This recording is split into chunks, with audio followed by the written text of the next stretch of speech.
Hi friends, നമ്മുടെ fort Kochi ഇറങ്ങാനായിട്ട് പോവാണ്. നമ്മൾ പോയിക്കൊണ്ടിരിക്കാനായിട്ട് പോണ സമയത്ത് ബസ്സിലാണെങ്കിൽ പൂര തിരക്കായിരുന്നു. അങ്ങനെ നമ്മൾ 2 മണിക്കൂറത്തെ ബസ് യാത്രയ്ക്ക് ശേഷം നമ്മൾ ഫോർട്ട് കൊച്ചി എത്തി.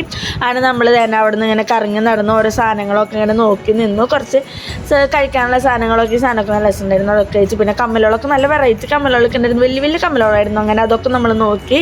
അങ്ങനെ ഓരോന്നൊക്കെ വെച്ച് നോക്കി. തന്നെ ഈ കണ്ണാടകളൊക്കെ വെറുതെ ഷോ കാണിക്കാൻ വേണ്ടി വെച്ച് നോക്കണം. നമ്മളൊന്നും മേടിച്ചൊന്നുമില്ല ഗൈസ്. അങ്ങനെ അതൊക്കെ ഉണ്ട്. നമ്മളിങ്ങനെ കറങ്ങി നടന്ന് അവസാനം തന്നെ ഈ ഉപ്പിലിട്ട് കഴിച്ചു. ഇതൊരു പൊട്ട ഉപ്പിലിട്ട് തരുന്ന രസം ഉണ്ടായിരുന്നില്ല. അതിൻ്റെ ശേഷം നമ്മൾ മരത്തിൻ്റെ അവിടെ എത്തിയിട്ടോ. ഇത് ശരിക്കും പറയാന്ന് വെച്ചിട്ടുണ്ടെങ്കിൽ ഒരു ബ്ലൂ ലൈറ്റാണ്. പക്ഷെ എൻ്റെ ഫോണിൽ കാണുമ്പോൾ ഒരു വൈലറ്റാണ്. നല്ല രസമുണ്ടായിരുന്നു കാണാനായിട്ട്. അതിൻ്റെ അടിയിൽ നിൽക്കുമ്പോൾ നല്ലൊരു രസമായിരുന്നു കാണാനായിട്ട്. അതിൻ്റെ ശേഷം നമ്മൾ ഈ ഒരു പാപ്പഞ്ഞുണ്ട്, അതിൻ്റെ ആടൊരു ഒരു പാപ്പഞ്ഞുണ്ട് തന്നെ. ഇതാണ് കേട്ടോ കത്തിക്കണ പാപ്പഞ്ഞ. അതുകൊണ്ട് ലൈറ്റ്സൊക്കെ ഉണ്ട് അവിടെ. കുറേ ഫോട്ടോഷൂട്ടും കാര്യങ്ങളൊക്കെ കഴിഞ്ഞ് ആണ് നമ്മൾ തിരിച്ചു പോയി. ഇപ്പോൾ പൂര തിരക്കായിരുന്നു. അപ്പോൾ അതൊക്കെ നമ്മൾ വീട്ടിൽ പോയി. ബായ്.